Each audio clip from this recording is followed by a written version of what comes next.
Ako si dan GSS Presidente Incorporated at nahidiran sa katungkulan bilang Board of Director ng Sambuanga del Sur Sibugay Pilipinan City Association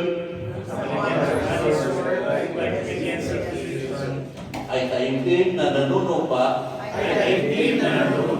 na tutok pa rin ko ng buong husay at katapatan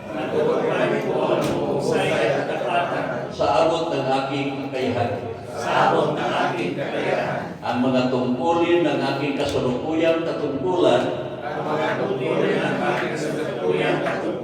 at ng iba pang pagkaraan ito ay gagampanan ko sa ilalim ng Republika ng Pilipinas. Na aking itataguyod at pagtatanggol ang Konstitusyon ng Pilipinas at tunay na mananalig at tatalima ako rito.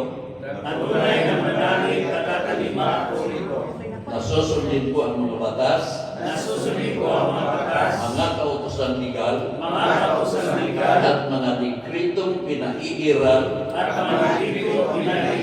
ng mga pananagutang ito nang walang anumang pasubali o hangaring umiwas. Kasihan na nawa ako